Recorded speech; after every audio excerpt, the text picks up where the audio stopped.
Assalamualaikum warahmatullahi wabarakatuh dan salam sejahtera murid-murid. Hari ini kita akan teruskan pengajaran kita dalam tajuk RBT tahun 5, jenis sistem takungan.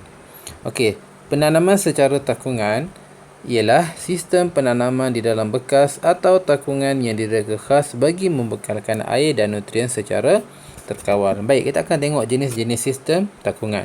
Okey, pelbagai sistem penanaman digunakan dalam aktiviti pertanian bandar. Antaranya termasuklah sistem penanaman secara takungan. Sistem tersebut ialah hasil inovasi yang diubah sesuai dengan teknologi, persekitaran, keperluan semasa dan ianya dapat dijalankan di kawasan yang terhad. Yang berikut ialah beberapa jenis sistem takungan. Okay, untuk tahun 5 ni kita hanya fokuskan kepada 3 jenis sistem takungan walaupun ada banyak lagi sebenarnya. Okay, yang pertama adalah hidroponik ataupun kultur air. Okay, hidroponik pun dia ada banyak jenis, cuma kita akan fokus kepada kultur air dalam. Kultur air dalam ni dia ada dua, iaitu tanpa kitaran semula dan dengan kitaran semula. Kultur air ni dia tidak menggunakan tanah, tetapi dia menggunakan air sebagai medium penanaman. Biasa kita tanam, kita gunakan tanah kan. Tapi penanaman kultur air ni dia menggunakan air menggantikan tanah. Sebab biasanya di kawasan yang terhad, macam kita berada di blok ataupun di rumah pangsa ataupun kondominium pun, tanah tak ada. Jadi kita menggunakan air lah sebagai medium penanaman. Okay, yang kedua adalah aquaponik, iaitu kita menggabungkan ternakan ikan dengan tanaman sayuran.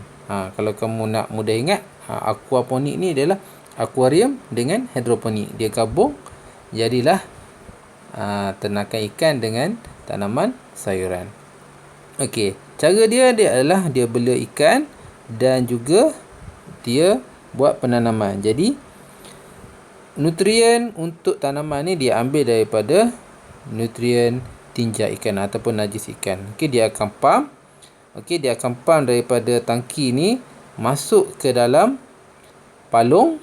Okey, dan dia akan mengalir semula ke dalam tangki. Ni saluran keluar ni maksudnya saluran masuk semula ke dalam tangki. Saluran masuk ni maksudnya air dipump masuk ke dalam palung ni. Jadi bila dah kena semua dapat nutrien, dia akan keluar semula ke tangki ikan. Jadi air yang keluar ni dia akan bersih lah. Jadi bila dia masuk balik ke dalam palung ni, dia akan pastikan tanaman ni semua dapat nutrien dan dia akan masuk balik dalam tangki. Dia akan berterusan lah. Okay, itu adalah aquaponik. Yang ketiga adalah bekas pengairan kendiri, iaitu ia mempunyai 3 ruang yang berasingan, iaitu takung air, ruang partikel kapilari dan ruang penanaman. Okay, partikel kapilari ni fungsi dia adalah untuk bawa air daripada takung air ke bahagian medium penanaman. Okey, insya-Allah nanti kita akan cuba buat ini. Cuma untuk hari ini kita akan fokuskan kepada kultur air dalam. Baik, untuk kultur air dalam tanpa kitaran semula, tanpa kitaran semula bermaksud air dalam takung ni dia dalam keadaan statik. Okey, dia pertama sekali dia ada raga tanaman. Okey, raga tanaman ni untuk letakkan pokok lah, pokok yang kita nak tanam. Kemudian dia ada penutup. Penutup ni adalah pertama dia nak pegang raga ni. Raga ni kenapa dia tak jatuh? Sebab dia tersekat dengan penutup ni. Dan juga penutup ni berfungsi untuk mengelakkan larutan nutrien ni terdedah kepada matahari. Jadi tak boleh kena direct dengan matahari. Jadi kalau kena direct nanti kita risau kandungan nutrien ni akan rosak.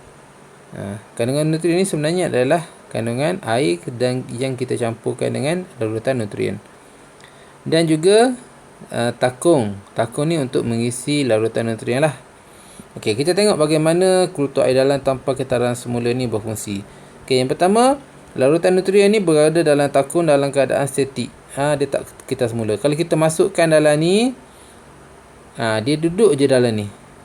Dan dia membekalkan nutrien kepada tumbuhan.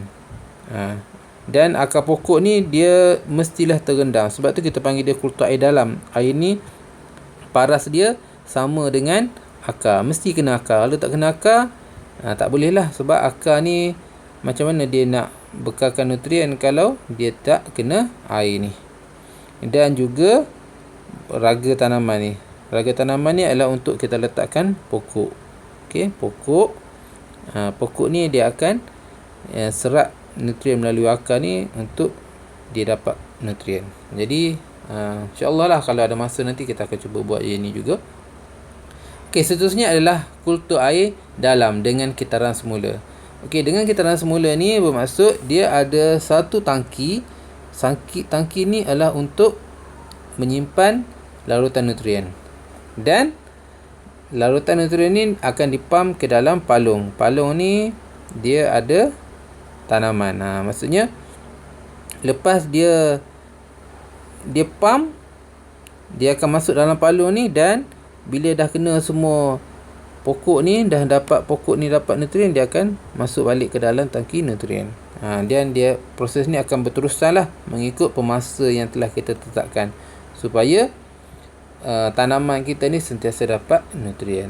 Ni contoh yang orang buat lah. Biasa dia buat dengan menggunakan batang paip lah, paip PVC ni. Dia akan tebuk untuk dia keluarkan tanaman. Jadi ni memerlukan ruang jugalah. Jadi kita agak sukar untuk kita buat yang ni. Sama di sekolah pun cikgu sebenarnya cuba nak buat, tapi disebabkan sekolah kita ni ada haiwan yang perosak, yang suka merosakkan ni, jadi menyebabkan yang ni kita tak boleh nak buat model dekat sekolah.